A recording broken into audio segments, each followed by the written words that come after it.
Good evening. I just want to make sure I can hear Councilor Dela Cruz. Can you just give me a quick hello? Hello, how are you? Very good, thank you. Thank you, Councilor. Councilor Anna Levy, can you give me a quick hello? Hello, Mark. Hello, Councilor, thank you.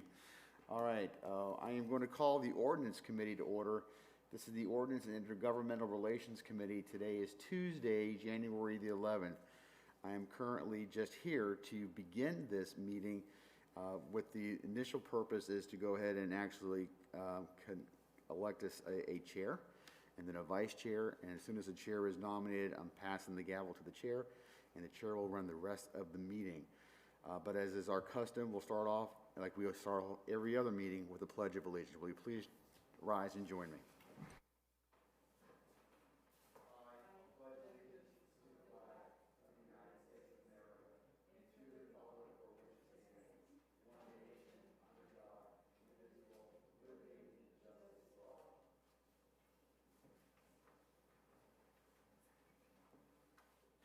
Thank you. So a couple of real quick housekeeping things before we accept nominations.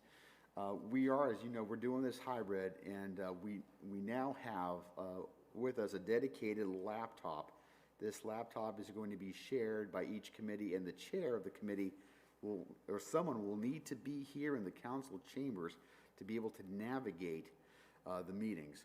And be able to do the hybrid, bring people in, et cetera, et cetera. So there needs to be, the chair needs to be here, and if the chair can't, of course, the vice chair needs to be here. So there needs to be a presence right here in the council chambers in order to conduct committee business. So I just wanted to double check on that. Fortunately for us, we got a lot of senior people on this committee, so I know that the rules and everything else are going to be fantastic.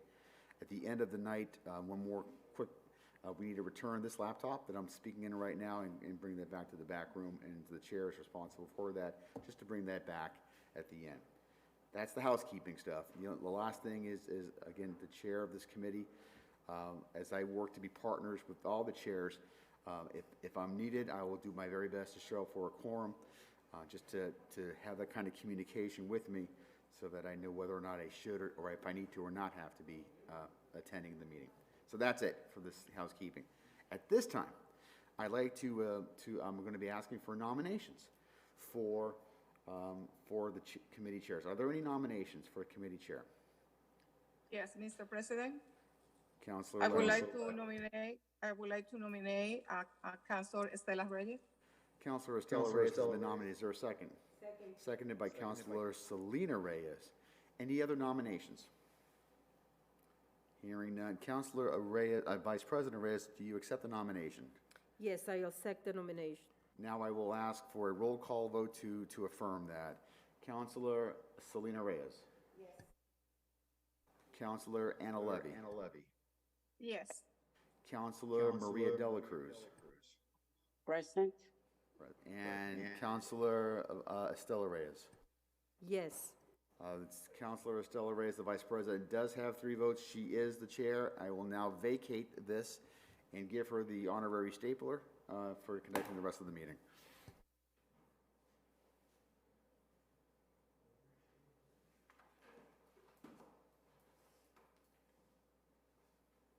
Thank you, Councilor President, and good evening and welcome all for being part of this meeting.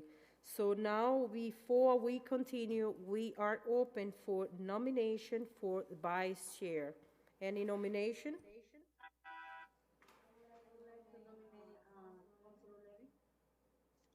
Can I hear a second? Second. Councilor Levy, are you accept that nomination? Yes, I do. Roll call. Councilor Selena Reyes. Yes. Councilor Maria de la Cruz. Present. She's voting present. Councilor Levy. Yes. Congratulations. You are the vice chair to Ordinance Committee.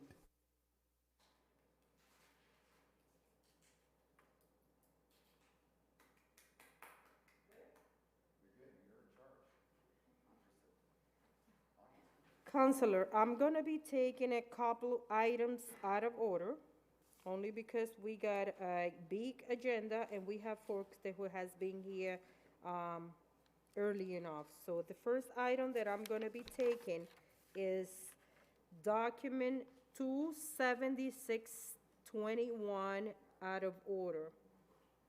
Can I? 27621, can I hear a second?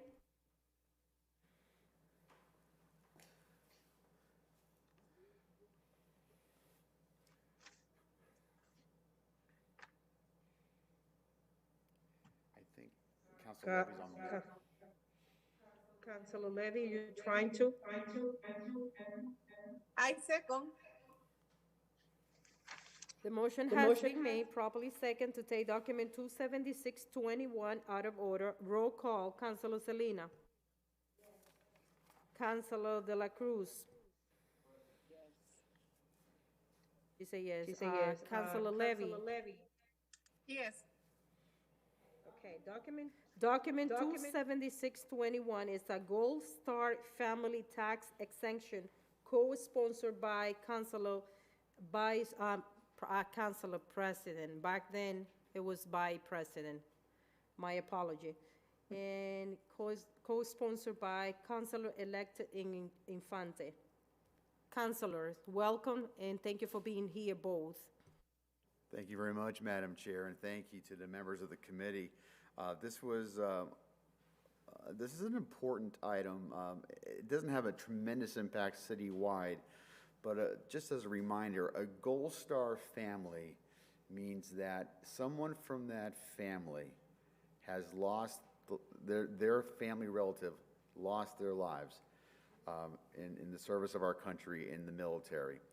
And so, it's usually in the impact of a setting of conflict or a war or something like that. Other communities have had the opportunity to give a tax break to recognize, it's not much, but it's something, to recognize the extreme sacrifice that that family has went through to lose one of their family members.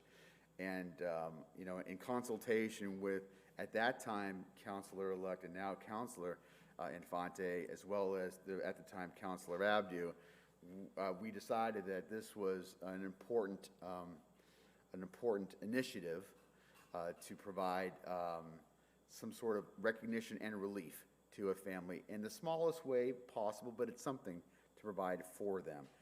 And like I said, this is not the first time. This is actually a state law that allows municipalities across the Commonwealth the opportunity to do this, and that law that allows us is only been in effect now for a year or two. So we're going to be one of the first communities to actually exercise this new law and give some relief to at least one Gold Star family. And so I just urge your support, and we can send this up to the full council.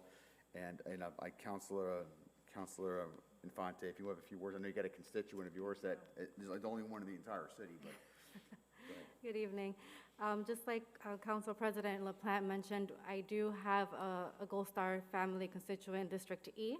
So I would really appreciate for this committee to be in support of this initiative and send it up to the full council for a vote. thank you very much, Madam Chair. Councilor President, I do have a question. Yes, ma'am. Only for points of clarifications, nothing personal, it's just for the public, just to have it in record. When you said tax break, how long this is gonna be, can you elaborate a little bit more just to make sure that people understand? Thank you, Madam Chair, and I should have been more explanatory in my presentation. The city requires, if you own a property, you have to pay property tax on your parcel. And that's something that we as a city control. Now the state is allowing us to say to a Gold Star parent, if this passes, you, Gold Star family who owns this property, and apparently there's one on State Street, you do not have to pay property tax in the city of Lawrence. You are going to get that tax relief. So in our city, there's one, hopefully, God bless, we don't have any more. We don't want to have more Gold Star families. We don't want to lose more of our residents in harm's way. But but right now we do have one. That's the relief. Okay, I see Councilor De La Cruz has a question. Councilor De La Cruz. Yes, thank you. Um, can he clarify a little bit of the issue? Because it is an echo that I couldn't hear exactly. What is the issue with the property? Just, can you say that you have an echo and you didn't, what is the clarification that you need for? I need to know what is going on with the property.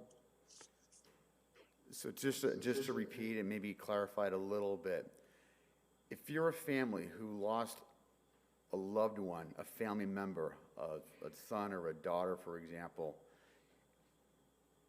in military service, you become a Gold Star family, a Gold Star member. And if you own a piece of property in the city of Lawrence and you're the one and it's your property and it's your daughter or son that's lost their lives, hypothetically, it could be a father, it could be somebody else in your household, but usually it's a son or a daughter, you will not have to pay the city property real estate tax in our city. That's the relief that this provides. In our city right now, in Councilor Infante's district, we do have one Gold Star family so far that owns property that fits this criteria. And God help us, we don't want any more. Okay, Councilor De La Cruz. Yes, thank you. Any other councilor? Seeing none. So I'm looking for a motion. Councilor Levis. Yeah. So it was a question. So for how long this is going to be? I didn't hear the answer. You heard that, Councilor? There is no sunset clause on this. This is a law that's going to be like any other law that's open-ended. So for as long as that Gold Star family owns property, a real estate property in our city, that Gold Star family will be able to accrue this benefit.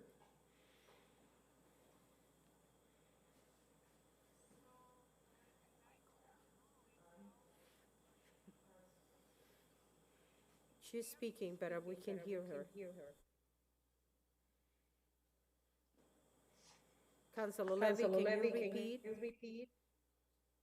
Yes.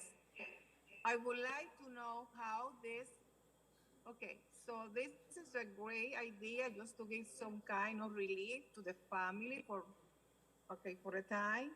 But also I would like to know how this can affect the city just getting taxes, because if are we going to start with everybody that has somebody who died, or is it something that we're going to start implementing in I don't know when, or or how? So there is a designation for a Gold Star family. Unfortunately, the club that you get into is not a club that many people want to get into. You don't want to lose that. So it's not just anybody, but there's actually a designation by the government as to who qualifies as a Gold Star family. The law is very precise that it deals with just that property where that person owns. It's not vacation property, it's not a second house, it's not an investment property, it's the property that person, that family member lives in that lost a loved one. That's the only real estate property that we're talking about. What is the impact to the city coffers out of our $350 million budget that we have? I don't have the exact numbers, but I think our average single-family homeowner tax cost average, I think, is a little over $3,000. Let's just use that as a sample. It could be a little bit more, it could be a little bit less. Let's just lose $3,000 as a ballpark. That's what it would cost the city. We would not get $3,000 a year. We would I use that. We would not be able to generate that $3,000 a year. That's the cost of what this is. Mr. Chair? Yes? So I would like to have more information. I don't know, maybe from uh, the city attorney, maybe by the what is his name, Alex, from The city and assessor. what will be like the qualification. So I would like to have more information on this regard before send it to the full council for approval. Councilor President. So certainly, I understand the cautiousness of the committee. I think that we can easily honor that ability. This was highly recommended by one of our own, Francisco Urena, quite frankly, is the one that brought it to our attention, and the impacts of that, and I thank him. And I have talked to Alex, Chief Assessor Vega, regarding this, who also understands the law, thinks it's a good idea, but perhaps it's best to hear from him directly on that, and I will ask him. I'm not sure, would you rather have a letter, an email? Do you want him to come before the committee? What is the committee's preference? Councilor Levy. Yes, I would like to speak with what's Mr. Alessi, what is the last name? I'm sorry. Vega. Vegas. Alessis Vega, yes. And also, You had mentioned the city attorney, but do you prefer a letter, some type of information that they don't need to be present for our next ordinance meeting, or how do you want to handle this? we can have it for the next, we can table it for now and have them at the next ordinance committee meetings, yes. So she wants them to be present for our next ordinance meeting. So Councilor De La Cruz, you have any other question?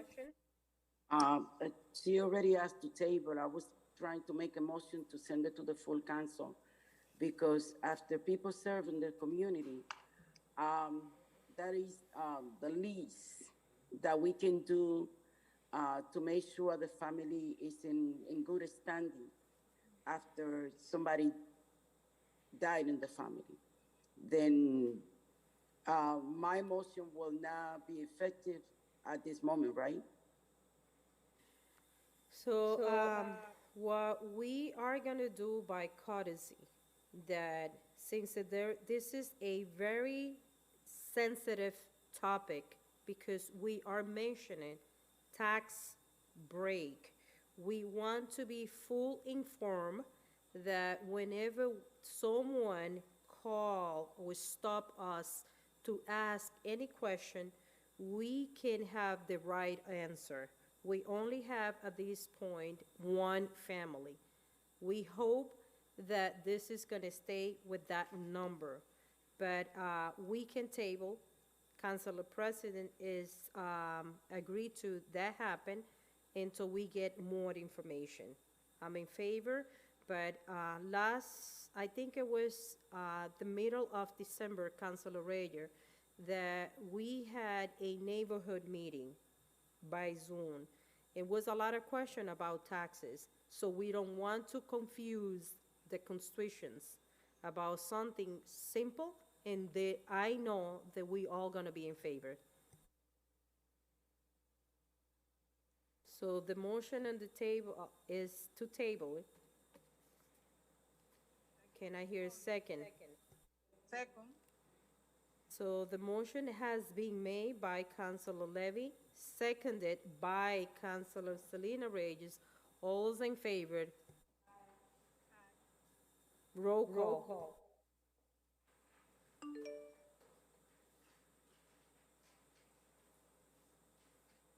Roll call.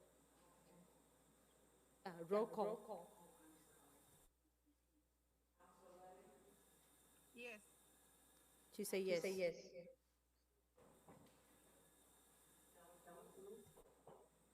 Yes.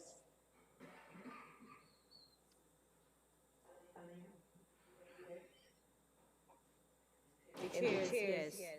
The motion's carry. So we are tabled the document. We have another document that we're gonna be taking out of order, and that is document, or actually, this is the first document for this agenda. We are going to the top of the agenda, it says document 522. That's gonna be our next item. Document 522, request for ordinance creating position of senior advisor of policy and external affair. It has been submitted by Gina Legrec, personnel director. I know that we have Director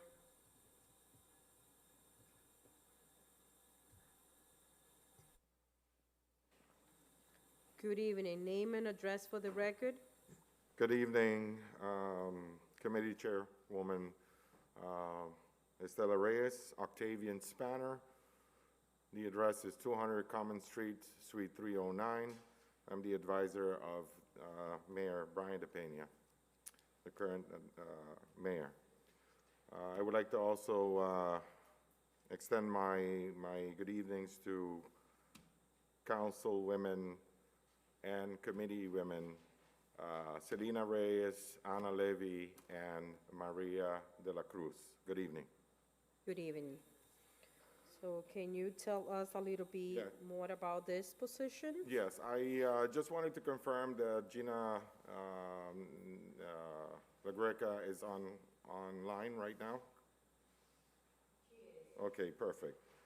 Our city faces immense challenges. Among the challenges are a stagnant economic growth, drug abuse and drug trafficking, a staggering rental increase, youth violence and gangs, substance abuse, homelessness, blighted areas, and a citywide cleanup that is necessary, combined with a public school system with low academic achievement.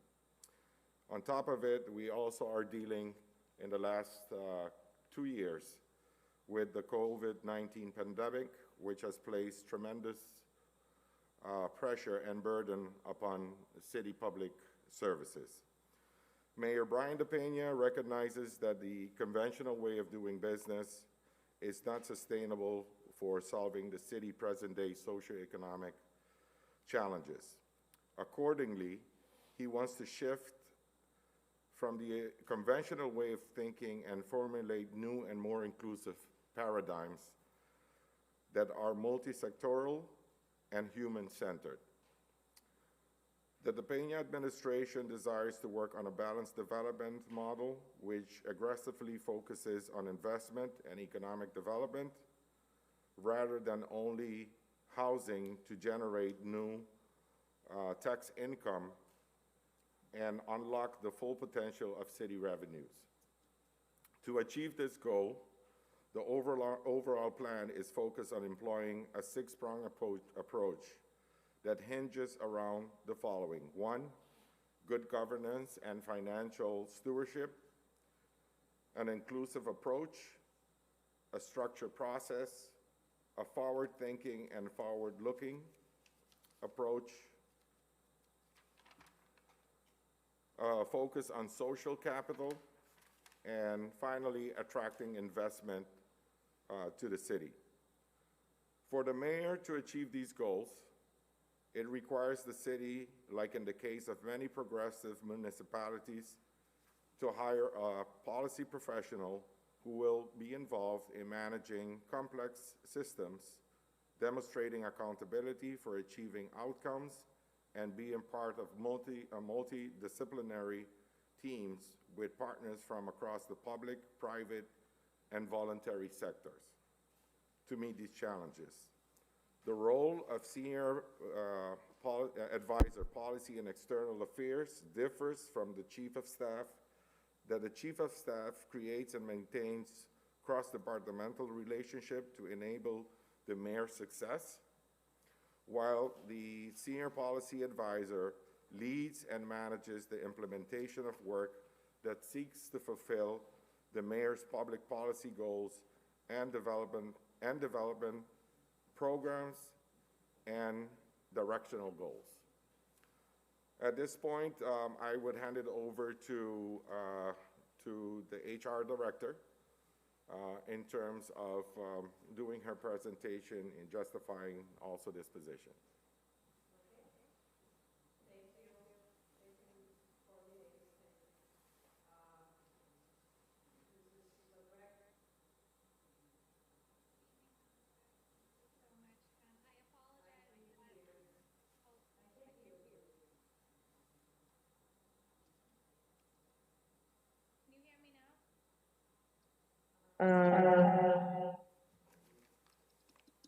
Can you try now? Can you hear me? Yes, now we can. I'm so sorry for all of the technical difficulties. Thank you for allowing me to join somewhat late. Again, my sincerest apologies. So I worked with the mayor's office closely on the creation of this position. And I think one of the main areas that I come in is with the grading of the salary. And this is such a unique position that doesn't really fit neatly into a grading scale. So what we did here was I looked at some of the highest paid positions, which are grade 9. And the reason why I did that is because this is a senior advisor who's going to have extremely substantial duties and is basically going to, well, it's not basically, is going to be advising the mayor on a novel issue where it comes to the management and distribution of any state and federal funding. Particularly right now where ARPA is in place, this is a 400-page legislation that this position will be charged with the task of mastering and ensuring the city is in compliance. Otherwise, we face very significant penalties, as we can see with some of the other towns and what they're going through as well. So when you compare this position to a grade 9 position, the duties associated with the proposed senior advisor are actually more significant. And I think it's more comparable to other employee salaries, such as the CAFO or even the comptroller, that are more closely aligned with the duties that will be associated with this position, because those are the ones that are in charge of managing the funds. And that is exactly what this position will be doing as well, in addition to the policy implications. So it's really fund management, but it's so much more than that. And that's why I think it's more comparable to those higher paying salaries that don't necessarily fit neatly into a grade as well. That's the reason for the recommended salary, which is a range of 140 to 160,000, which is higher than a grade 9. And that is the justification for that. Okay. I have a question for Ms. Legrec. Yes, Councilor de la Cruz. Before I pass to Councilor de la Cruz, I do have a couple of questions, but I heard from Councilor President, who has been in touch with the city attorney, that this position is going to be sent out to personnel committee. Okay. So, but have to go through the full council, and he's going to send it down. So I'm going to reserve all my questions, since I'm going to be part of that committee too, because it makes no sense for me to ask you now, and then Monday, which is most likely, or in 2 weeks, I'm going to ask the same question. Okay. So, Councilor de la Cruz. Yes, thank you, Council President. Ms. Legrec, right? Yes. Good evening, Yes. Councilor. I'm sorry for the pronunciation. Oh, please, no apologies. Yes. One of my questions is, it concerned me that this salary range between 140 to 160,000 a year, and the requirement is so low. It doesn't require like a college degree or any career similar to that. Then what can you tell me about that? So when the personnel department does the grading scale, it's mostly in connection with what the duties are going to be associated with this position, and not so much the qualifications. So the grading scales that we use, what they really primarily focus on is the supervisory roles, as well as any duties that are going to be associated with policy making. So that's where the higher salary would come into with this. We could certainly, if council is interested, upgrade the qualifications to be more specific, especially when I meet with the city attorney and the drafting the proposed ordinance prior to it becoming final. But the reason for the grading by the personnel department rests mostly with the duties that are associated. Yeah, but at the same time, this person needs to have ability and multitask, and he has to have database knowledge, computer skills, budget control, and all of that. I think for a person without high standards of education, wow, you know, Right. it's even somebody. Well, I like something a lot that it says that enable individual with disability to perform, which it means that this position will welcome anybody into that category, which is excellent. But at the same time, somebody with no, I don't want to say that no skills, but I'm saying a person with no college degree will be able to perform all of this. With a high school diploma, you don't have database knowledge. You don't have budget knowledge unless you have years of experience. And are you taking that into consideration as well? Yes, as well as the fact that, so when we recommended the minimum qualifications, some of them include the knowledge and applications of principles and best practices of budget, grants, research, and performance measurements. So if somebody has commensurate work experience, it could make up for the fact that they don't necessarily have a degree. That's where a balancing would come in, where it would really be up to the person to have the qualifications and if you look to the next page as well, as where it says, you know, all of these things where it says understanding of federal guidelines, stuff like that, that work experience could potentially make up for somebody's lack of educational experience or degree. So in a lot of positions that are created by the city, it's an either or. And in this case, somebody's work and professional life may be more important to their role in this position. Yeah, but it concerns me that it says planting software. For anybody to have those kind of knowledge, you have to have college skills. All of the demonstration ability that that person needed to have for that kind of salary, you know, we have to balance education, experience, and knowledge at the same time. Yes. Any other counselor? Thank you, Ms. Legrec. Thank you very much, Counselor. Okay. Mr. Chair? Yes, Madam Vice Chair. Okay. Well, I agree with Councilor de la Cruz in those regards, you know, that at least they should have some kind of degree or college, right, for that position. Because no, I don't think so that no one that's to get those kind of salary. I can say so many things, and maybe I have some knowledge I can apply for that job without not having any college, or maybe I know some of those things that you are requesting, but maybe not. But I think so that maybe I'm going to be able to learn during the process.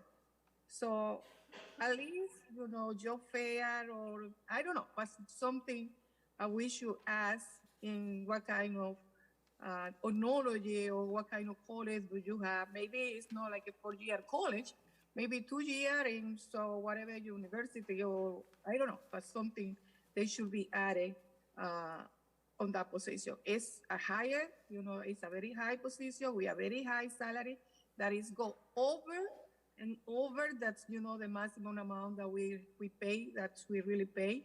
And I think so that we should have some kind of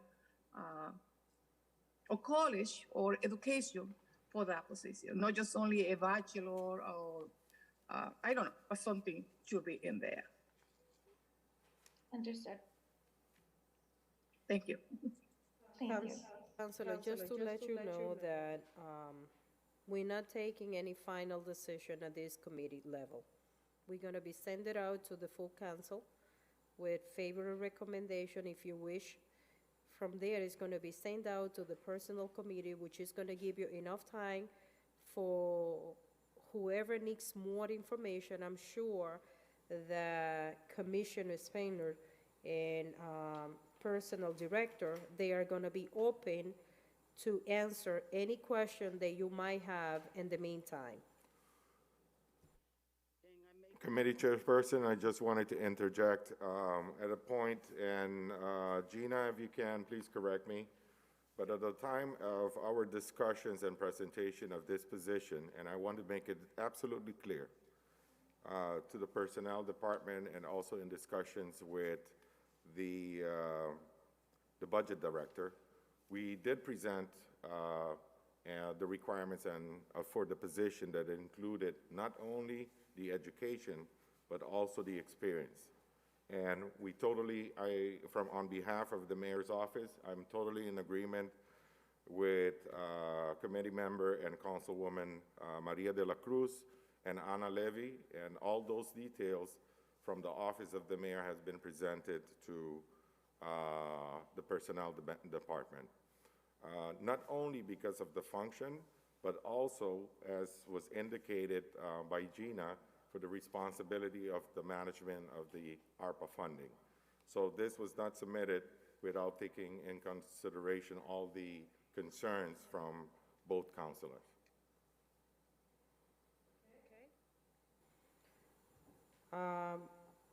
Councilor de la Cruz. Thank you. I couldn't see the face of the person that was speaking, and it's an echo when he's using the microphone. But I think Mr. Legrec, part of the personnel department, I understand that sometimes we go for the needs of the person that we need to have as soon as possible. But at the same time, remember that we're going to pay $160,000 for the first year. And then that person has to bring qualifications, because otherwise anybody can get a job. Anybody with no skills will have the job. Then salary, if you're talking about more than $70,000, you know, that job, I will not even give more than $70,000, because that person doesn't have the qualification skills needed for that specific job that requires so much. It requires computer skills, database, experience, and it needs all of that. With a high school, it doesn't match to me. Then $160,000 a year is a lot of money for a job, for a person with no qualification. Then I think I will not recommend this to go to the full council with a favor recommendation at this moment. We very respectfully would like to point out that this position does have a requirement for advanced computer skills, knowledge of industry standard computerized project control applications, cost and planning software. So there are a number of qualifications about the computer that you are concerned with that are listed in there. I just want to make that known. And I understand your unfavorable recommendation. I don't know if that affects it, but I would just point your attention to the bottom of page 1 and page 2 if those were the concerns that you would like to see addressed. Yeah, I'm reading that in my computer, and it says recommend a minimum qualification. For a job that you're going to pay $160,000, it cannot be a minimum recommendation, because we are teaching our young generation that they don't need to graduate from college to get a job with that amount of money. And we have to be clear on that. Okay. Councilor, the motion? To send it to the full? Motion to send to the full council without recommendation. What was your motion? Motion to send it to the full council without recommendation. Second the motion. The motion to send it without recommendation. It has been seconded. All those in favor? Aye. The ayes have a roll call.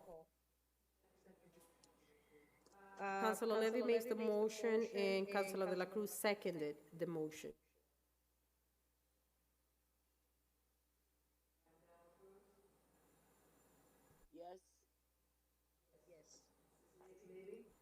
Yes. Yes. And yes. Motion carried. Commissioner, I believe that you have another item in the agenda. And, can I get a motion to take document 290-21 out of order? 290. So the motion has been made. Can I hear a second? Second. Properly second. All those in favor? Aye. The ayes have a roll call for taking document 290-21 out of order.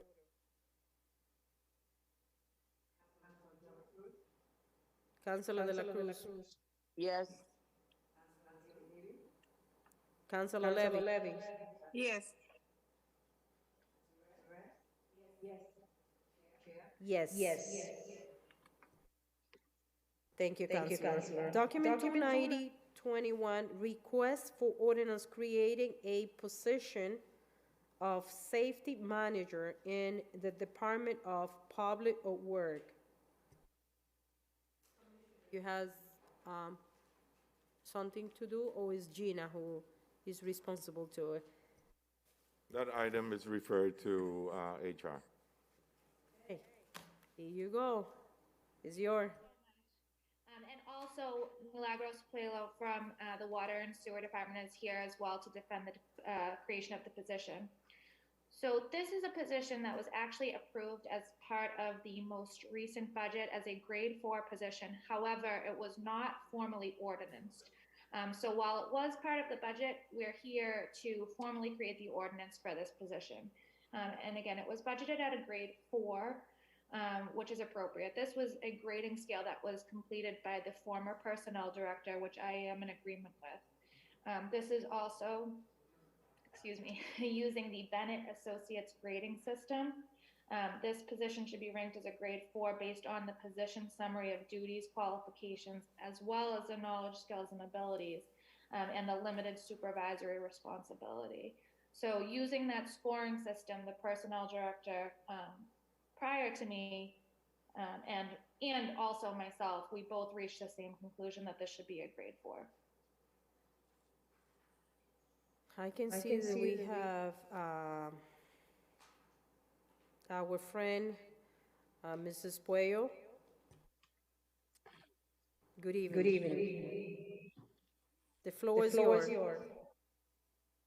Good evening, councilors. I'm Milagros Puello, Water and Sewer Commissioner for the City of Lawrence, also Lawrence resident at 584 Lowell Street. So this position, it was developed by former acting director Brian Pena and I during last year's budget proceedings. This was the reason why I'm here is because this position was created mostly to serve all of DPW, but it's going to be a person mostly working with water and sewer crews, operation crews that do a lot of construction for DPW. And our plan is to have this person, a person that is knowledgeable of all the construction safety standards, as well as local, state, and federal regulations, guidance in terms of construction safety. And someone that will make sure that our crews are first and foremost safe, but also properly trained to cone off, a dig site, to wear the proper attire when doing construction work, as well as having the proper training and certification required for the job that we perform out in the field.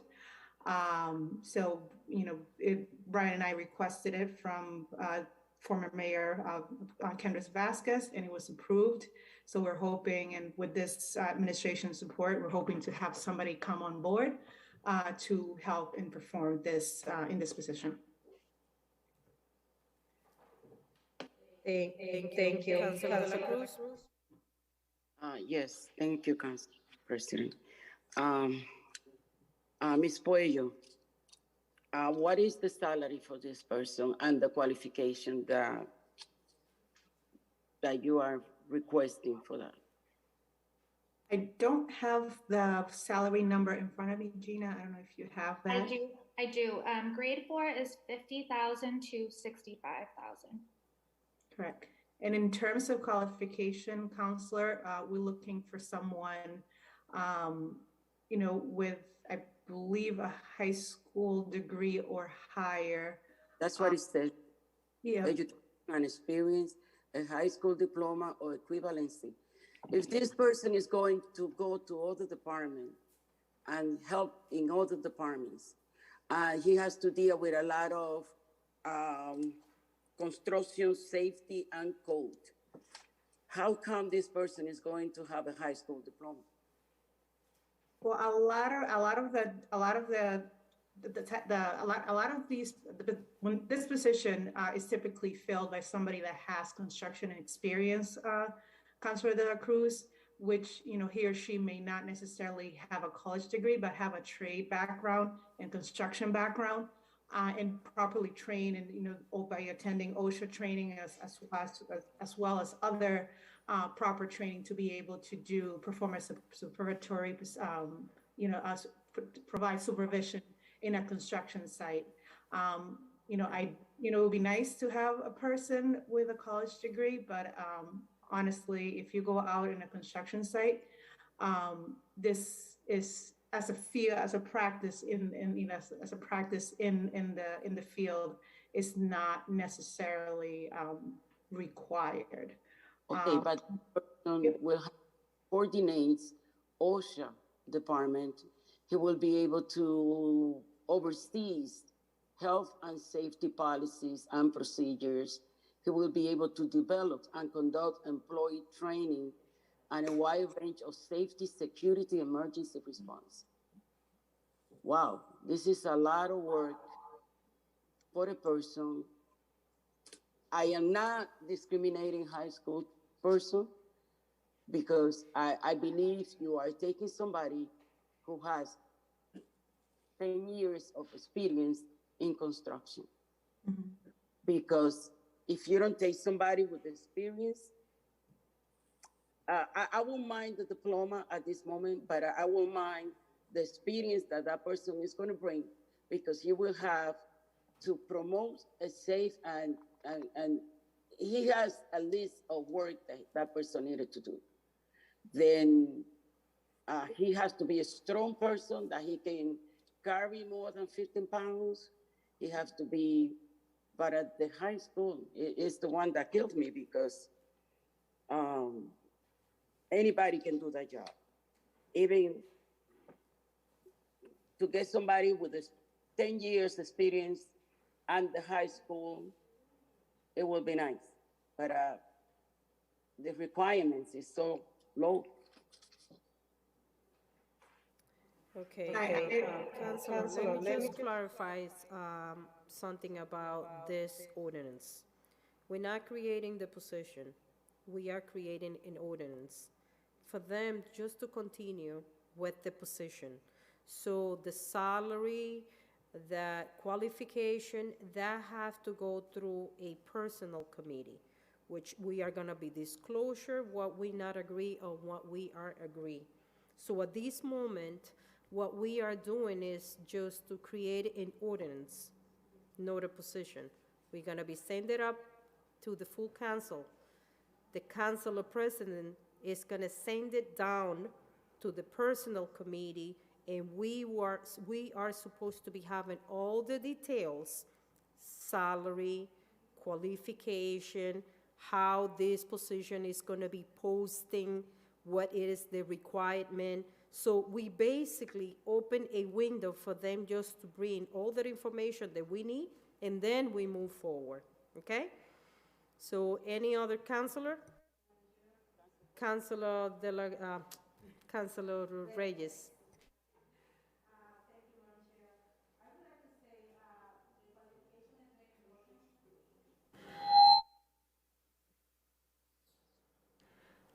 the higher education is very important to our youth, but I love to see this kind of opportunity because we don't have a lot of opportunity to offer into our youth growing up in our city. So I love to make a motion to send it out to the full council because that's a wonderful opportunity we created to our youth. So it's a motion to send it, Councilor Levy? Council President, before the motion,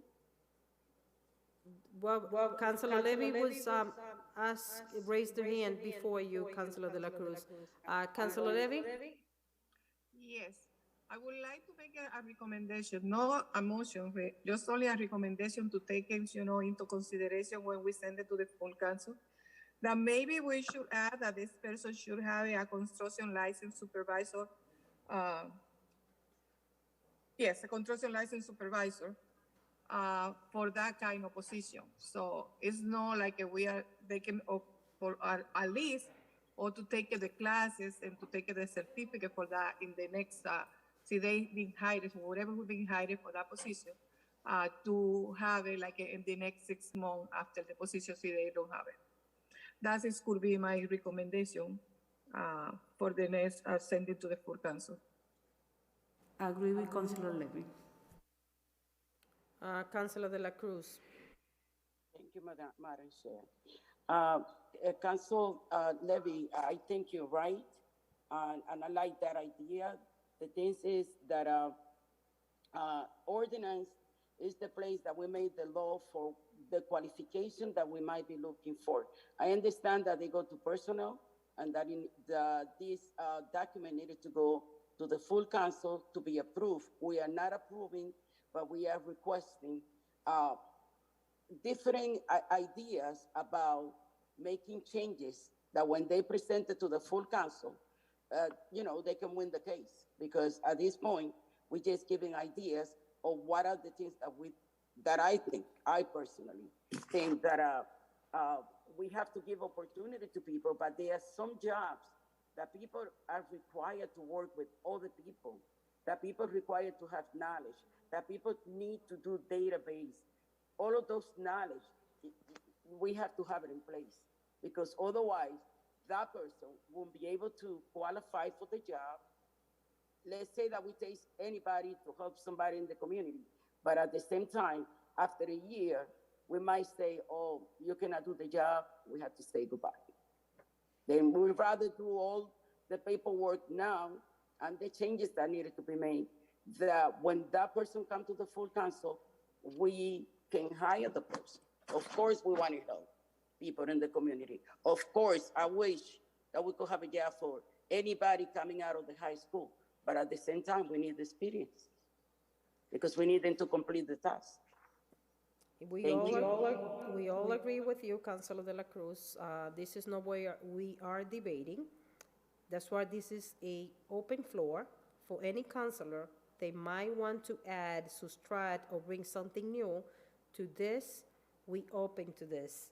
What I'm saying is that after we send this position or this item, it's going to go through the city council, going down to the personnel committee, which we are still going to be having sometimes to open a discussions, because I'm sure that Gina is going to be open to answer any question and accept any recommendation. So is a motion on the floor that is going to be sent with favor recommendation and adding a qualification, there's some experience. So can I hear a second?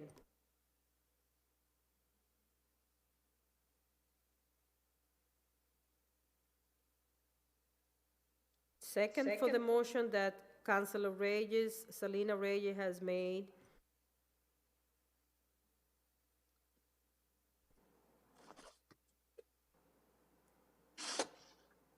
So no motion? What is the motion?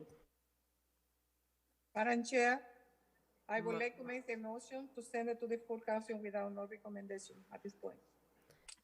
The motion is sent with no recommendation. Second the motion. The motion has been properly second, no recommendation, roll call.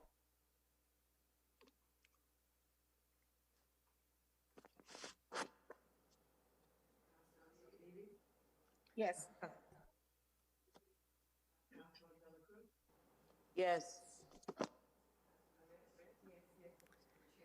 Yes. Yes. The motion passed. Okay. We are gonna be taking.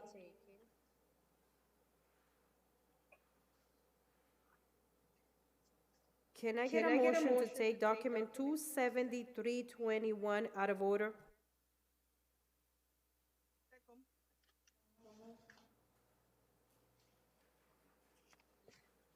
Can I hear a second to take document 273 out of order?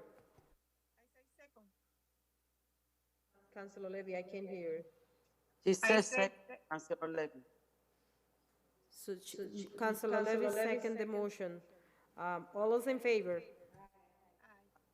The ayes have a roll call to take document 273 out of order.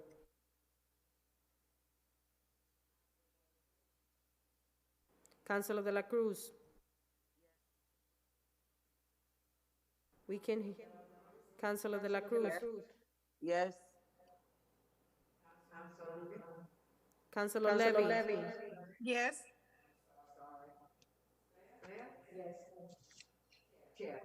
Yes.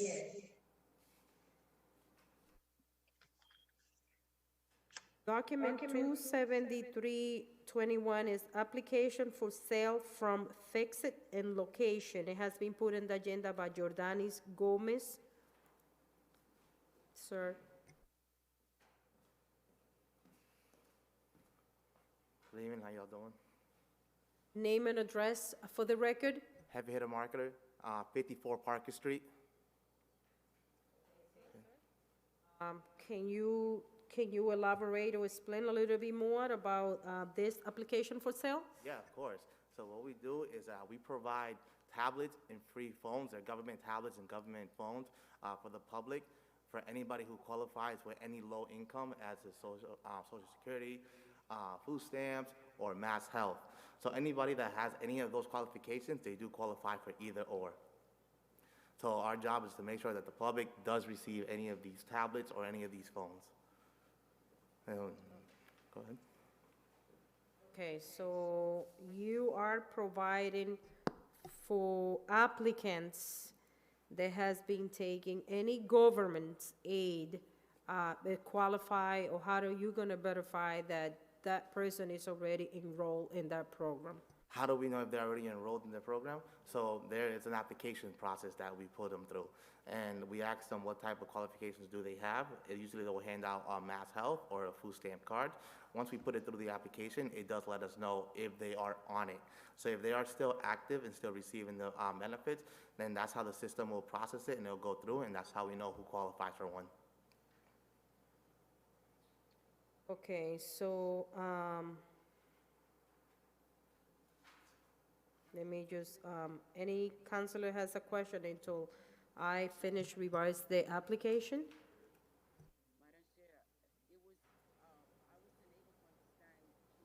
You have an office? I do. 54 Parker Street right there, right across the bridge.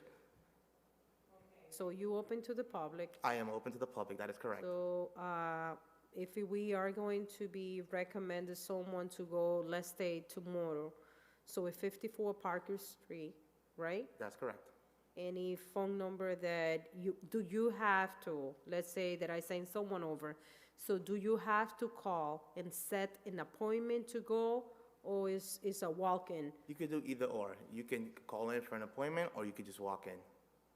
Can you say your number in Publix for the I record? definitely can. That is 978 Yeah, 552 9855. 9855. 55. That is correct. Easy to remember. I'm just going to repeat, it's 978-552-9855. That is correct. Counselor, any question, you might have constitution that might gonna be benefiting for this program? I have a question. Counselor de la Cruz. Those people have to pay any money to participate? The phones are absolutely free. The only one that does pay for is just the tablet. It's just a one-time payment just to activate the tablet. and that is all, and they never pay ever again. So the phone's absolutely free. The tablet, just a one-time payment just to get it activated, and after that one-time payment, you never, ever pay again for it. Unlimited data, unlimited service for life, as long as you're still receiving those benefits. Then people don't have to pay if they don't take the tablet. So can you speak a little bit louder, Councilor De La Cruz? We can't hear you. Can you try again? If people, let's say I go there, and I just want the phone, do I have to pay any money? Councilor, give us a few seconds because we couldn't hear you. Can you repeat yourself again for one more time? Okay, I go there, and I just want the phone. Do I have to pay any money just for the phone? Do I leave the place with a phone without paying any money? Absolutely, yes, it's free. You walk straight out with no cash, no nothing. You just have to have the qualifications for it, and it's absolutely free. I need to get the phone number one more time, please. My phone number is 978-552-9855. Thank you. The one-time payment for the tablet? $30. $30. That is it. Are they gonna be on the equipment, or they have to give it back to you once? Never. You pay it right there, and you take it home. We connect it through T-Mobile right on the spot, and you take it home. You got 1-year warranty. If it breaks in 3 days, they do send you a new one. So how does that function? Are they gonna be paying like a monthly? Never. Nothing. It's all connected to the government, all through Mass Health, any government assistant you are. It works exactly like the phones. You never, ever pay again. Is unlimited Everything. data? Okay, unlimited. Unlimited data, service, everything. Download WhatsApp. It can be used international, everywhere. As long as there's T-Mobile, wherever you go, it works. Oh, it's too good to be true. That's true. Yeah, but sometimes we gotta have hopes and things, right? Okay. So any other question? Yes, Madam Chair. Councilor Levy? Can he please to repeat again the services? Repeat the services. I has unlimited data, unlimited everything, data, messages, texting, everything. That's for both the phone and also the tablet. So it's the same requirements for the both, and they both do the same thing: unlimited data and services for life, as long as you're still receiving any type of government assistance. You never pay again. You never have to wait monthly for it to renew any minutes. You don't have to wait for the first. It's unlimited. So the only thing that has to pay is the $30. That is if you want the tablet. The phone's absolutely free. You heard that? It's only if you want the tablet. Then you want the tablet. Okay, that's great. So everybody to call. Okay. So, any other question? Here none. What is the motion, Councilor? Motion to send it to the full council with recommendation. Second, the motion. Has been made properly second by Councilor Selena Reyes. All those in favor? The motion, Councilor Levy made the motion.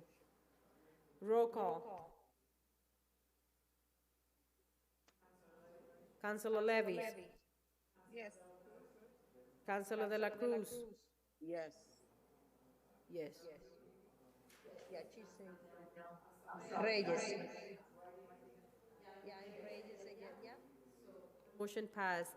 Sir, you need to come back to our next city council meeting, which is going to be next Tuesday, same time for the final vote, just in case the one of the councilor that's not present here, they might have any question for you. Tuesday, You all set same for time. tonight. Thank you. Thank you. Have a good night, everyone. Thank you. Bye. Last document to take out of order. Can I get a motion to take document 281-21 out of order?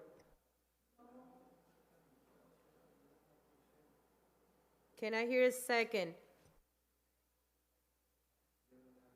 I see both trying to speak, but I can't hear neither of you. Councilor Levy?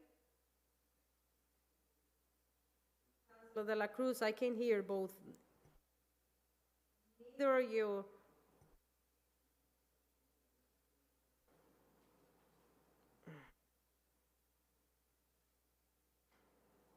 Ed, I can see they both trying to second the motion, but I can hear them.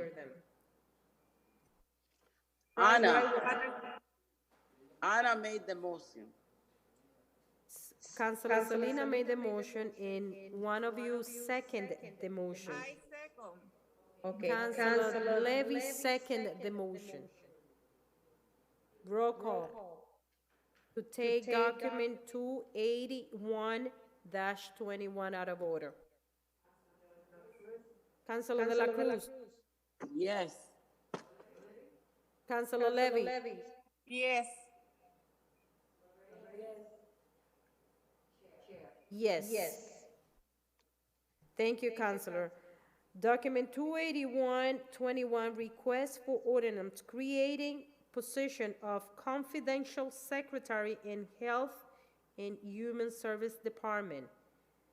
Again, we have Mrs. Gina Legrec and our best friend, Marta Bellis.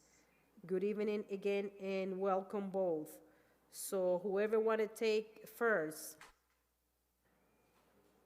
I'm happy to speak first on this. So this is another position that was also budgeted and approved as part of the budget, but now we're here to formally ordinance it. And frankly, I don't even know if this step is necessary because there are other confidential secretary positions. However, this one will be specific to the Health and Human Services Department. So we wanted to make sure that if it is in fact necessary, that we're here covering all of our bases. This has been graded by the Personnel Department as a grade 3 position. This is consistent with all other confidential secretary positions that exist throughout the city. There are a number, including in my department and the Personnel Department. It also has consistent requirements, skills, abilities, knowledge, and duties for the already existing positions with this title. It's simply just more specific to the Health and Human Services Department. Okay, Mrs. Bellis. Hi, good evening, everyone. Thank you so much for taking the time to listen to this. As Gina said in March, when we met with the Budget and Finance Director and the Mayor, then Kendras Vasquez, we requested, the Health and Human Services Department requested that the clerk position be changed to a confidential secretary because of the fact that she works so diligently with me and has a lot of personal information, and the department became bigger, more duties, more work, and it really goes in alignment with the confidential secretary. So this isn't creating like two positions. It's really the position that was already taken as the clerk is going to go to the confidential secretary now, because the work that the person is doing right now in that job duties, and the qualifications really fall with what she's doing. And again, as Gina says, there is a confidential secretary already ordinance, but that's maybe something that the city should look at. If we have an ordinance for a position and we're just looking to put another one, does it have to be every department go there, or is it something that we should, and we didn't know, so we wanted to play it safe and go before you just to make sure so that there is a confidential secretary in the Health and Human Services Department. Okay, Councilor. The floor is yours. Gina, I just have a question for you. I think I know the answer, but again, I think it's always good to have a point of clarification. All the positions, since this is the last one that we've been having in front of us tonight, is because those positions has been budgeting, at least 2 of them, but they don't have anything in place, because I kind of knew about that and waiting to this moment to come in front of us, just for us just to have, okay, when they come in front of us with the budget, we're gonna have a name under that position, instead open a position that someone is gonna fill in, but it's not real a position. That is kind of the issue that I found when I got into this role as well. So I spoke with the city attorney about it because there was some discrepancy as well, and there were some disagreements about whether or not having a position approved by or within the budget meant that it was approved and we could just go ahead and fill it.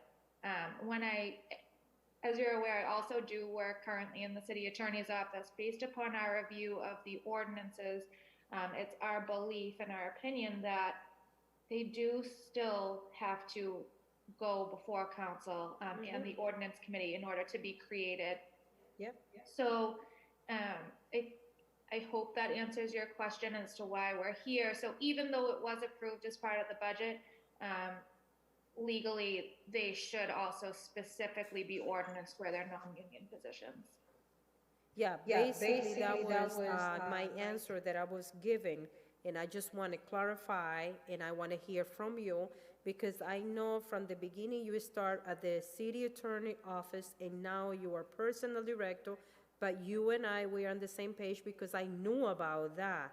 But just the clarification for the other counselor, this is why this is coming in front of us.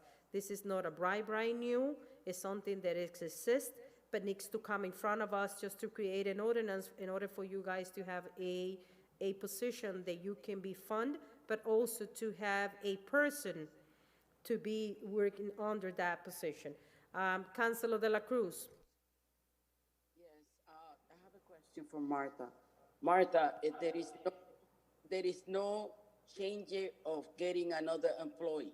It just changes on name, right? At this moment? Correct. It wasn't an added position. It's really, if you look at my budget, the clerk was taken out, the bookkeeper was taken out, and the confidential secretary was put in because of the extra duties that that person would assume. And I just want to say that the reason why we're here now in January is because it's been a unique year, right? And we had to have a special election. We didn't have a personnel director for a little while. So it wasn't that we were just pushing it off and it didn't happen. It's because of all the circumstances that have happened. And, you know, it's kind of unfair to the person, and hopefully they'll be able to get retro pay because it's been held up because of everything that's happened. Okay, thank you. Okay, Councilor. If there's not any further question, I'm looking for a motion. Full council, favor recommendation. Councilor De La Cruz, we couldn't hear your motion. The motion to send to the full council with favor recommendation. Motion has been made, properly seconded. All those in favor, and roll call. Councilor De La Cruz. Yes. Councilor Levis. Yes. Councilor Selena Reyes. And Chair's affirmative, yes. Thank you both. I'm sorry for the inconvenience with the time, but as you has just mentioned, this has been a unique year, and this is a unique meeting. Thank you, and it's always nice to see you. Likewise. Thank you for serving our time. city. Thank you very much. Okay, Councilor. We are going to continue on top of the agenda. Document 28921, National Grid and Verizon to install one JO pole at 15 Oak Street. Dave Johnson, Supervisor, can I get a motion to send it with favor recommendation to order public hearing? Move. He's here. Hold on. I know what he's gonna say, our friend. Happy New Year. Before we continue, it's always nice to have you. I miss you in person. Well, with the Omicron thing, I'm kind of happy to be home, yeah. So tell us about it. This is about the school? Yeah, in the back of, I'm gonna give you a correct information here. It's the old Oliver School at, on Havel Street. In the back side of that, and it's behind the library. We're doing a project for that building where we're gonna remove a few of our lines and our poles. And 2 poles are gonna remain, and those poles have lights on them. They have floodlights, and they also have a street light for Oak Street. Once we remove the stuff that we're doing with the project, we won't have a way to feed those lights. And what we're doing tonight, so it'll go to the full meeting, is to ask for a new pole location so we can feed in from Lawrence Street, pole 2842 Lawrence Street. Right now, the 2 poles, pole 13 and 14 that are on Oak Street that are gonna remain, they're 228 feet away. And that's kind of far for us to run wire from pole to pole. The wire will sag. So what we're trying to do is install another pole between those 2 poles. So we normally go about 150 feet. So we'll be able to go about 110, 120 feet between poles with the new pole location. And we're just going to run wires so that we can light up the street light and the floodlights that are there. So that's pretty much the gist of it. And if you got any questions, I could try to answer them. Councilor, any question? I kind of know, I'm familiar with the projects. This is for the school. Any question? Motion to send to the full council. Motion to send with favorable recommendation to order a public hearing. Can I hear a second? The motion has been made, properly second. All those in favor and roll call. Councilor De La Cruz. Yes. Councilor Levis. Yes. Councilor Selena Reyes. And Chair myself, yes. Thank you. Thank you. Quick question before I do leave. I was wondering, you did mention the next meeting is it next Tuesday? Yeah, but this is going to be sent out to order a public hearing. That's going to be taking like a good 2 weeks. So I'm going to ask our secretary to get in touch with you. When do you need to be present? When we're going to have the hearing back? Okay, I just ask you if you can make a note to get the information or the request to us at least 2 working days previous to the meeting. I was asked this morning about tonight, and luckily, I'm not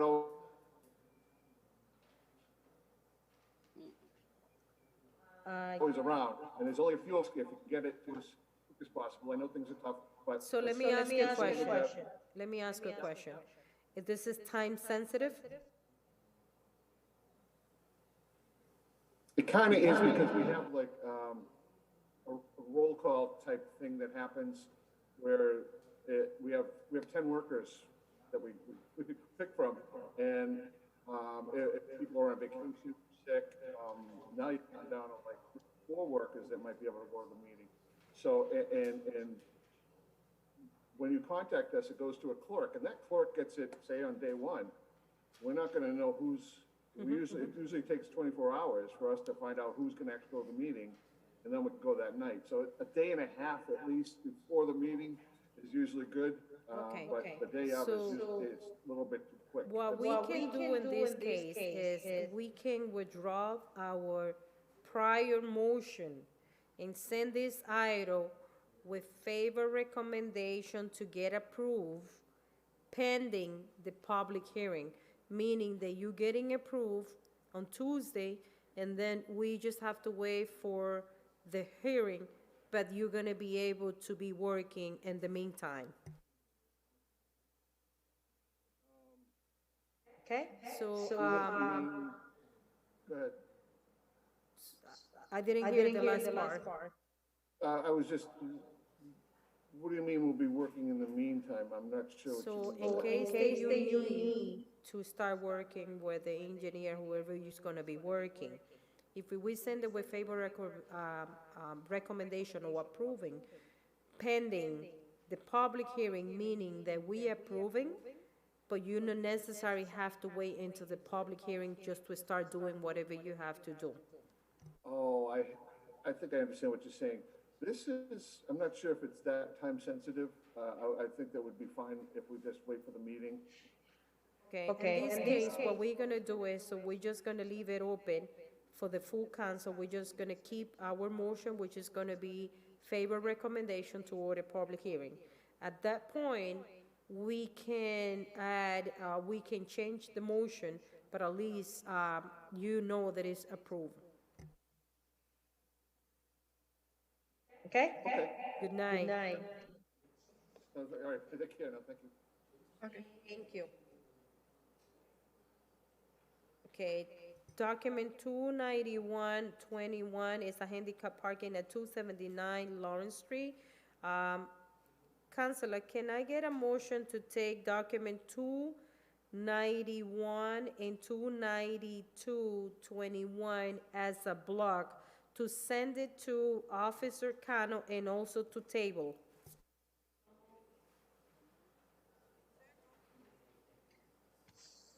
Can I hear second, Councilor de la Councilor Cruz? Second. So Motion is to send document 291 and 292 to Officer Cano and also to table it. Roll call, Councilor de la Cruz, Yes. Councilor Levy, Yes. Councilor Selena Reyes, and myself, yes.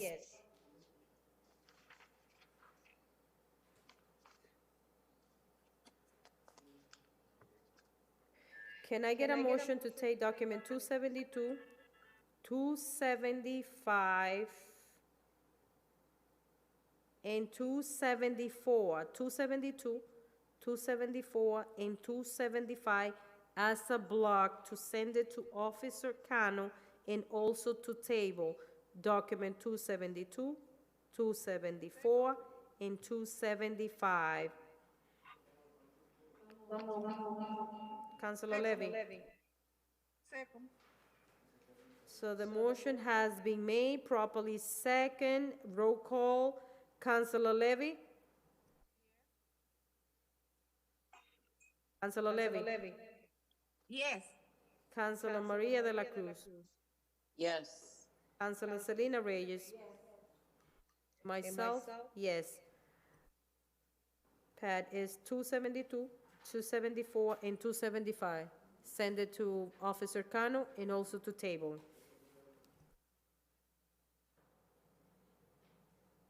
Document 277 is a permit parking time extension on Merrimack Street. It has been put on the agenda by Councilor LaPlante. Resident parking and restriction on Merrimack Street from Monday through Friday from 7 days a week.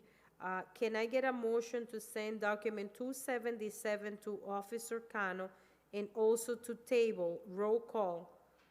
Madam Chair, Vice Chair Anna Levy. Is made by Councilor Selena. Yes. you got that? Councilor Selena Reyes made the motion. Is seconded by Councilor Anna Levy. Table and send it to Officer Cano. Councilor Maria de la Cruz. Yes. And myself, yes. Document 27821, can I get a motion to take document 278, 279, and 280?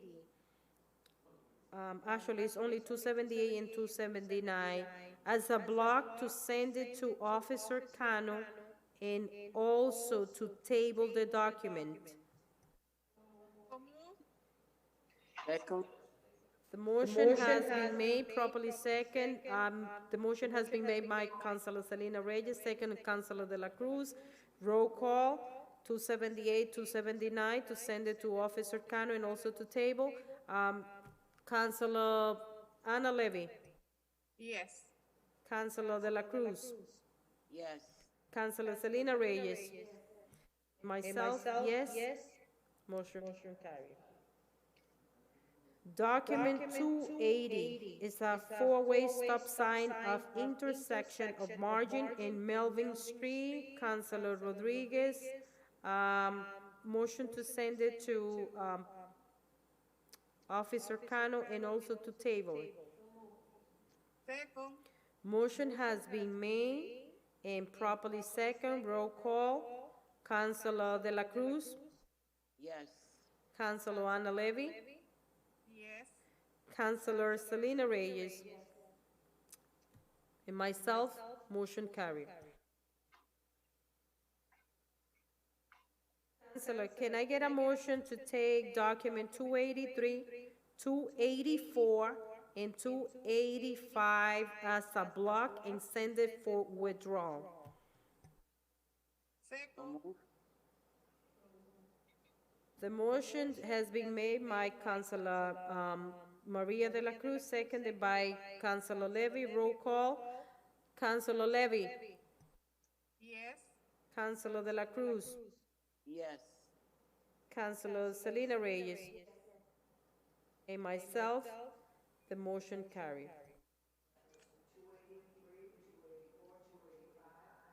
Yes. 283, 284, and 285. Councilor, can I get a motion to take document 26121 out of table? Second. Motion has been made, properly second, by Councilor Ana Levy. Roll call. Councilor Maria de la Cruz. Yes. Councilor Ana Levy. Yes. Councilor Selena Reyes. And myself, yes. Councilor, this is a disclosure by municipal employee. This is from Martin. The last meeting, we had the item in front of us. I spoke to him. He's one of the person who has been coming for the last 10 years. He worked for the fire department, but he also worked for snow removal. So can I get a motion to send this document 261 with favor recommendation?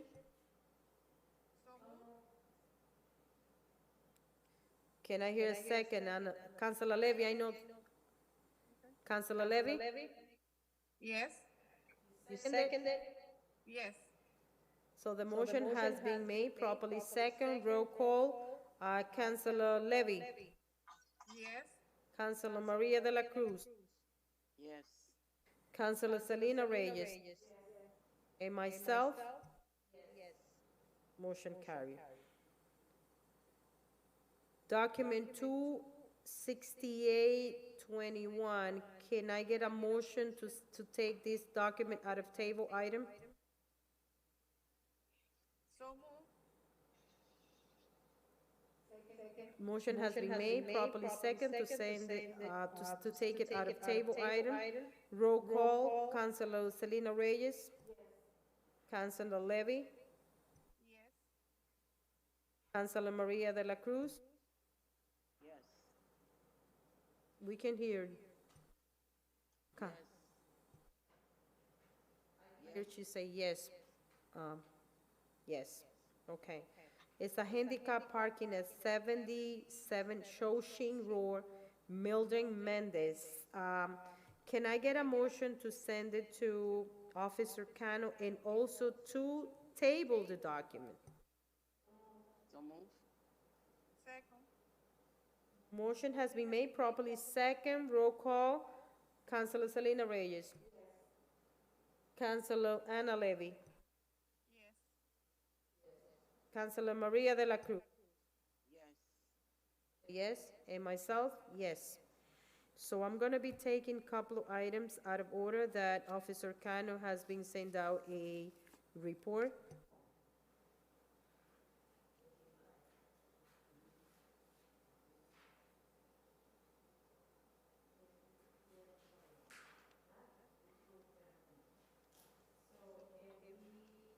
I think he's out there. Officer Cano? We are waiting for you. Okay, so let's take, Counselor, can I take document 255, 236, 241, 242, 251, 219, and 140-21 out of table? Madam Chair, May I give you the numbers I have? That might work a little better. Take it out of table, so just give me the number, let me see if it's the same ones, before we take the motion. So what is the number that you have? 8821. 14021. 1, 21921. 21921, 23621. 23621, 24121. 24121, okay? 24221. 24221, 25121. 25121, 25521. 25521. That's it? 88, 140, 219, 236, 241, 242, 251, and 255. That's the number? Yes. Okay. 140, yep. So, the only one I was missing was, 219. No, I have 219, I have 240, so in a different order. So, Councilor, can I get a motion to take, before we go ahead and do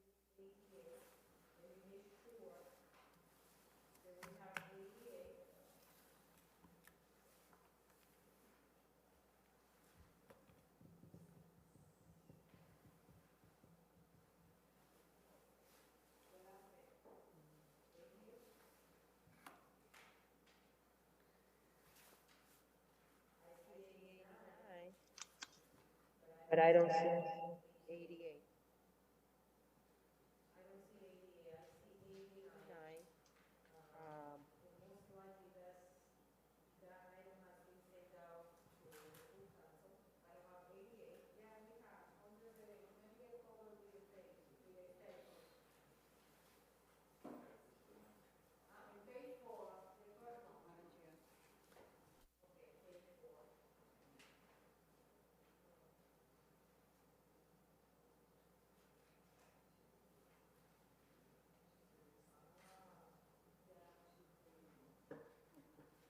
Wow, you got me, yes. Okay, I'm gonna repeat it to you. Counselor, can I get a motion to take document 88, 21, 140, 21, 219, 21, 236, 21, 241, 21, 242, 21, 251, and 256 out of table. Councilor Levy, I can hear you say second, but we couldn't hear.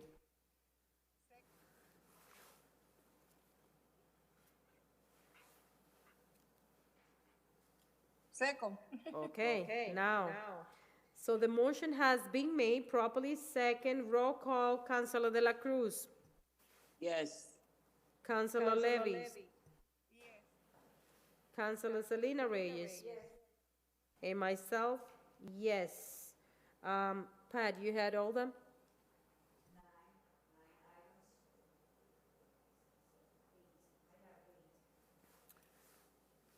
Should I repeat it, mine? Yes. Okay. So 88, 140, 219, 219, 23. Well, I have them in order by numerical sequence, that's the only thing. 236, 241, 242, 251, and 255.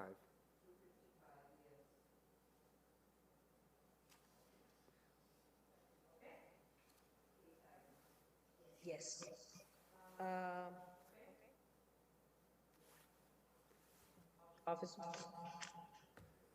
Good evening, Madam Chair, Councilor Selena Reyes, also Councilor Maria de la Cruz, and also Councilor Ana Levy. And good evening, Mrs. Pat Waters. It's a pleasure to see all of you today and be here present with you. The following ordinances were brought to me, and I addressed them as best as I could in trying to look at what was pertaining to each one.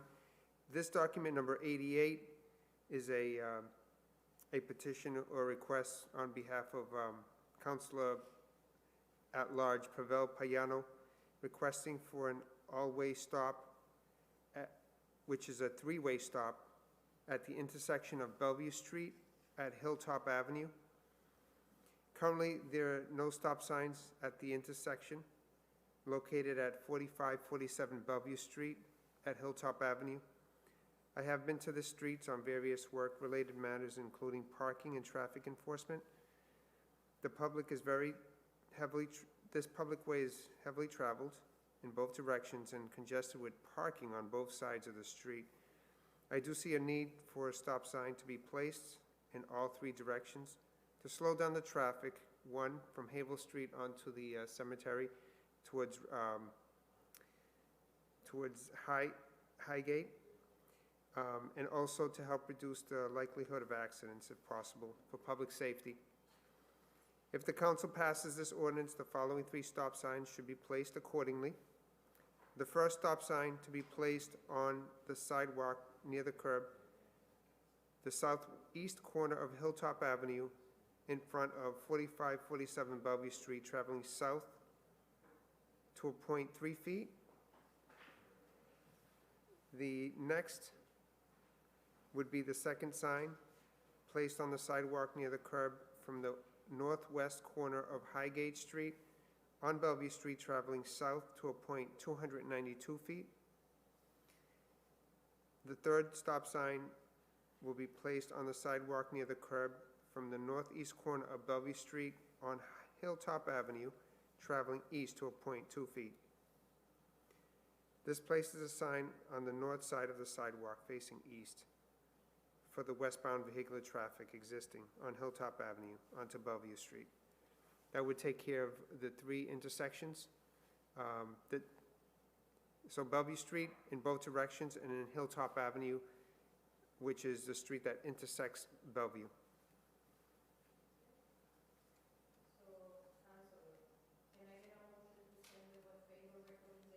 To order a public hearing. Motion to send it with favor recommendation to order public hearing. Councilor Levy, I hear you say second. Can you get close and see? Second. The motion has been made properly second. All those in favor, and roll call. Councilor Levy. Yes. Councilor Maria de la Cruz. Yes. Councilor Selena Reyes. Yes. And myself, the chair, yes. You may continue. Document 14021 is a request of a handicap parking sign to be placed at 132 Margin Street. I've been in consultation with numerous persons of interest, one being the applicant, as well as this is a request also on behalf of City Councilor, District D, Councilor Giovanni Rodriguez. I've been in communication with the city engineer, as well as with my lieutenant, Mr. Cerullo, Lieutenant Cerullo, and also with other individuals from the DPW. So this was a great concern because the petitioner has a handicapped child. He has a wheelchair. At the house at 132 Margin Street, they have a wheelchair ramp, and what was happening is that she was trying to get into the driveway of her house, and she was having issues with vehicles parking before her driveway, because Butler Street is the street where the backyard is, where the driveway is. This street, people can park on both sides. Therefore, in trying to get in or out, whether she's backing out or leaving, it's very difficult because of the size of the street and because of so many cars and the distance she has into her driveway.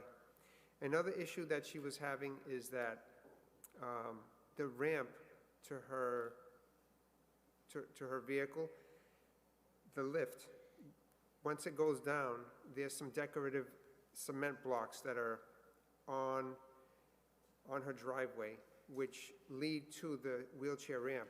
So that wasn't getting flush right to the ground. So what we did is we worked with her to accommodate her. So we marked off certain sections where she can park and the ramp can go down. The other solution that we gave her was also to eliminate 2 of the decorative cement blocks that would give her the opportunity to get closer to the ramp, park into her driveway, and be safely off the street because there's no real distance. So in consulting with her, I've also determined that we can, because the first 20 feet from Margin Street onto Butler, there's no parking by state law. I've requested to have a sign placed, one that says no parking anytime, the first 5 feet, and then no parking from here to corner up to her driveway. So no one will be able to park as whether she's leaving or entering her driveway. That'll eliminate that issue. So I think that will take care of that issue without having to give her a handicap parking, because my other concern is if I do give her a handicap parking space, it would have to be on Margin Street, and it would be too far away from the handicap ramp and her driveway. So it would present a difficult situation where it snows. You know, the city might not get to plow the sidewalk, and it's very difficult for her to try and maneuver the wheelchair or carry her child. So the best entrance or exit into her property onto the wheelchair ramp will be from her driveway. And for that reason, I'm recommending that the signs be placed for no parking on Butler Street, and also that the no parking sign from here to corner be placed. So the question is, the handicap parking is going to be placed on Margin Street, or it's going to be on? It's not going to be placed on Margin Street. She's not going to have a handicap parking. She's going to have her own driveway to drive into. What we're going to do is I've recommended that she get a no parking along Butler Street. On the driveway, no parking on the driveway. From the corner up to her driveway, no parking anytime, and no parking from here to corner. And that is going to be on Margin Street? On Butler Street. On Butler Street. Her address is 132 Margin, but the handicap ramp is on Butler, the Okay, entrance. so can you repeat it to Pat so that way she can take that, and whenever we send the item up, it's going to be what the sign is going to be placed? Yes. So it's going to be from the northwest corner of Butler Street on, I'm sorry, give me 1 second. It's 5 feet from the crosswalk on Butler Street. There will be a sign placed, no parking anytime. And from the northwest corner of Margin Street on Butler Street, traveling west to a point 20 feet where there'll be a no parking from here to corner. So both signs on Butler Street, the first one is going to be 5 feet, the next one is going to be 20 feet. And no handicap parking sign. If something comes up and this doesn't work, then So it's we going to can be no parking? revisit the issue and try and accommodate something else. So, okay, Councilor, you heard that. It's not going to be no handicap. She already have parking space where she parked her vehicle, inside of the parking lot is going to be no parking, so that way no one can block her driveway, right? Yes. So if that doesn't work, then we have to go for a different avenue, right? So Pat, you got all the details? Okay, so can I get a motion to send with favor recommendation to order a public hearing? Document 140-21. Second. The motion has been made, properly second. Roll call, Councilor De La Cruz. Yes. Councilor Ana Levis. Yes. Councilor Selena Reyes. And myself, Estela Reyes, yes. Motion carried. Officer, 219. Okay, so document 21921. I'm submitting this document 219 in response to a second request and for a handicap parking sign at 53 Bradford Street. So originally, there was a gentleman who was living at 53 last year. He requested a handicap parking sign, Mr. Graham, and we were able to facilitate for him a parking sign. So another resident by the name of Thomas Hasker has moved into the same building, and he also has a handicap placard. And I met with him through Councilor Giovanni Rodriguez, who's petitioning this request as well for this constituent. And what he's asking for is a second sign in front of the one that's already there, so that they can both have parking and not restrict each other from the access to the building. If the council, I do recommend for this because they do have parking in the back, but they have to go through a driveway and then access an alleyway. And that's very inconvenient for someone that has a disability, to be able to wait until someone cleans an alleyway in a snowstorm and in bad inclement weather when they can have it in the front of their house. So for that reason, I do recommend the handicap space. It's going to be one car space in front of the address of 53 Bradford Street. Should the council pass this, from the northwest corner of Hampshire Street on Bradford Street, traveling west to a point 163 feet. From the northwest corner of Hampshire Street on Bradford Street, traveling west to a point 183 feet. This will place the parking sign on the north side of Bradford Street, facing Bradford Street.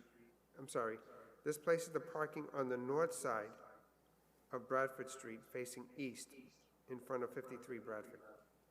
Okay. So can I get a motion to send it with favor recommendation to order a public hearing? Second. Motion has been made, properly second. Roll call, Councilor De La Cruz. Yes. Councilor Ana Levis. Yes. Councilor Selena Reyes. And Councilor Estela Reyes, myself, yes, motion carried. Officer, 236. Yes, 236, the request for a 1-hour parking space for one vehicle to be located at 275 Broadway, formerly known as Polanco Tax Services. Okay. This request, What is the name of it? Polanco Tax Service.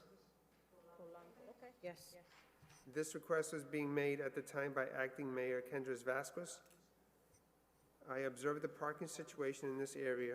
I do see a need for this business owner to have a restricted posted time parking as requested. If the council passes this, the sign should be placed at the following location: from the northwest corner of Tremont Street on Broadway, traveling north to a point 40 feet, and from the northwest corner of Tremont Street on Broadway, traveling north to a point 60 feet. This places the 1-hour parking restriction sign on the westbound side of the sidewalk on Broadway in front of 275 Broadway. Okay. Motion to send it, I'm looking for a motion to send it with favor recommendation to order public hearing. So move. Motion has been made, properly second. Roll call, Councilor Levy.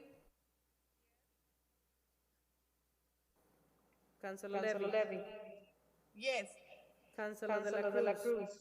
Yes. Councilor Selena Reyes.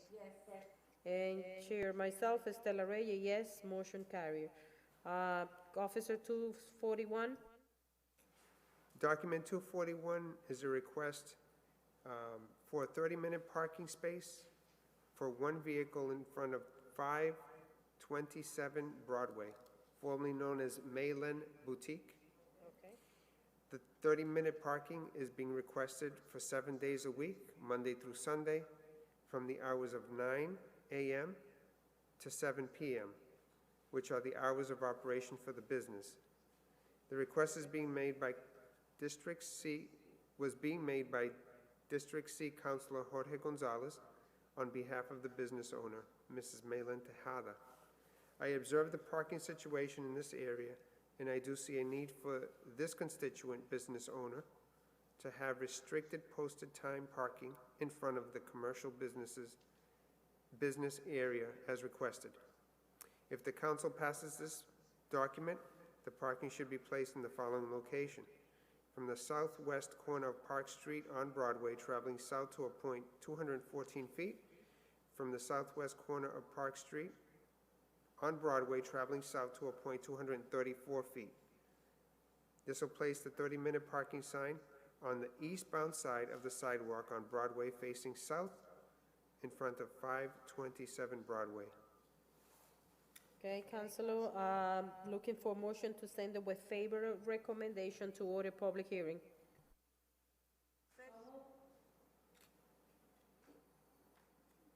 Can I hear? Second. Motion has been made by Councilor Selena Reyes, seconded by Councilor Anna Levis. All those in favor? The ayes have a roll call. Councilor Maria de la Cruz, Yes. Councilor Anna Levis, Yes. Councilor Selena Reyes, and myself, yes, motion carried. Officer 242, Document 242-21 is being requested by the same business owner, by, also on behalf of Councilor Jorge Gonzalez. This, Mrs. Maylen has a beauty salon attached to the boutique, separate entrance, and she is requesting a 1-hour parking space, 1-car space for the salon located at 525 Broadway. I observed the parking situation and very well aware of the need to have time parking in that area. If the council should pass, I do recommend, and if the council should pass, the sign should be placed in the southeast corner of Park Street on Broadway, traveling south to a point 194 feet, and from the southeast corner of Park Street on Broadway, traveling south to a point 214 feet. This will place the 1-hour parking on the eastbound side of the sidewalk on Broadway facing south in front of 525 Broadway. okay. Councilor, motion to send it with favor recommendation to order public hearing. Councilor Levy, I heard you say second. Can you get closed? Second. Okay. Motion has been made, properly second. All those in favor? The ayes have a roll call. Councilor Maria de la Cruz, Yes. Councilor Ana Levis, Yes. Councilor Selena Reyes. Motion carried. Officer 251, 251-21 is a memo in response to a request for one handicap parking sign to be placed in front of 322 Ames Street for constituent Miguel Almanzar by request from District C Councilor Jorge Gonzalez. Upon my visit to this address, I noticed that the building appeared to be a multi-unit structure of 4 apartments. I also took notice that there were no additional land space for parking other than on the public way, which was limited as well. For this reason, I do recommend a handicap space to be allotted for this address on the public way for the constituent. The parking space should be placed from the northwest corner of Smith Street on Ames Street, traveling north to a point 90 feet, and from the northwest corner of Smith Street on Ames Street, traveling north to a point 110 feet. This will place the handicap parking on the west side of Ames Street, facing north in front of 322 Ames.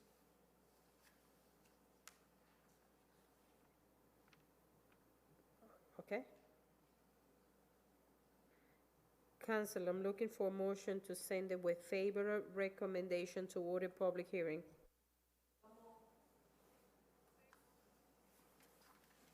Can I hear a second? Councilor Levy, I know, get close. Second. I don't know what's going on. Motion has been made, properly second. All those in favor? Have a roll call. Councilor Maria de la Cruz. Councilor Ana Levis. Yes. Councilor Selena Reyes. And myself, yes. Motion carried. Last but not least, 255. 25521, it's a memo in request on behalf of District D Councilor Giovanni Rodriguez. Councilor Rodriguez is requesting for 2 stop signs to be placed on Essex Street at the intersection with Winter and Medford. 1 stop sign facing eastbound on Essex Street and the other facing westbound traffic as it intersects with both Medford and Winter. This will create a 4-way stop. Winter Street and Medford Street both have existing stop signs at this intersection. Both Councilor Giovanni Rodriguez and I have visited the area and know firsthand the amount of traffic that goes through these streets daily and the traffic congestion that follows throughout the day. Unfortunately, there have been many accidents at this location. The purpose of adding this additional measure is to produce awareness, responsibility, accountability, thereby helping to minimize the probability of serious accidents in this area moving forward. If the council passes this document, the stop sign should be placed at the following location: from the southwest corner of Medford Street on Essex Street traveling west to a point 5 feet, from the northeast corner of Winter Street on Essex Street traveling east to a point 5 feet. I do recommend that the stop signs be placed at that location above, converting this into an all-way stop. Okay.